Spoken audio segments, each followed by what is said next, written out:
La digitalisation des services postaux vise l'inclusion,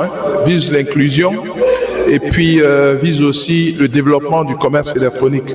Comme vous le savez, on ne peut pas parler de commerce électronique sans parler de la dimension livraison.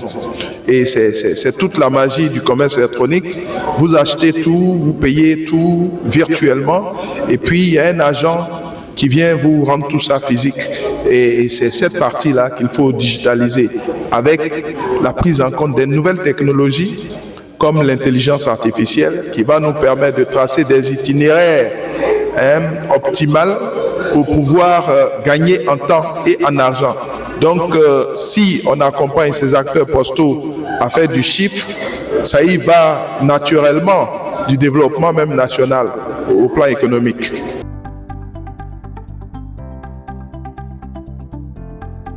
À notre niveau, on essaie d'encadrer les plateformes de commerce électronique et de favoriser le partenariat entre les services postaux et ces plateformes-là qui vont assurer le support, tout le transport des colis vers les clients finaux.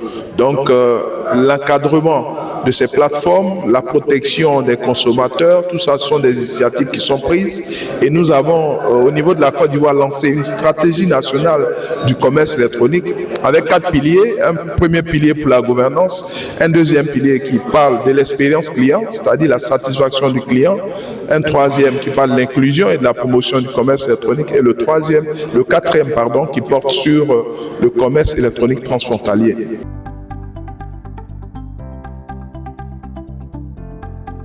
Les difficultés en termes de digitalisation, c'est la principale difficulté, c'est l'accès à la ressource. Il faut avoir Internet pour pouvoir parler de digitalisation. Il faut avoir Internet pour pouvoir utiliser à bon escient l'intelligence artificielle. Il faut avoir Internet, mais avec des personnes bien formées. Donc, les défis, c'est l'accès à la ressource, mais après, c'est le développement de compétences en matière de développement, de mise en place de plateformes, d'outils numériques, mais aussi la formation de ceux qui vont les utiliser, donc des utilisateurs.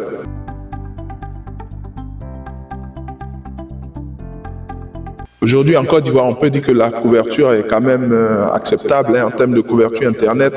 C'est l'étendue est acceptable. Voilà, il y a une bonne portée. Et puis, il faut dire que la population est jeune et la population est vraiment favorable. Aujourd'hui, on parle de plus de 11 millions d'Internet en Côte d'Ivoire.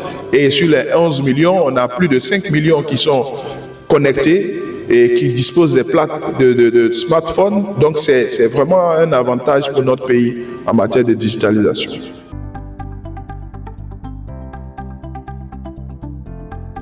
De la même façon que l'Internet est un service universel technologique, on a le service postal aussi qui est un service universel et qui est délégué. C'est un service public.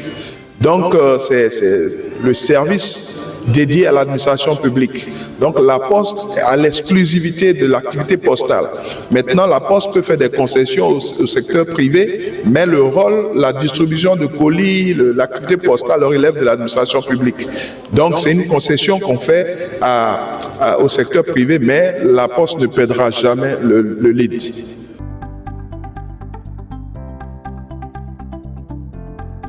Que ce soit la Poste, que ce soit le ministère ou d'autres personnes, la seule personne habilitée à assurer les services postaux, c'est la Poste de Côte d'Ivoire.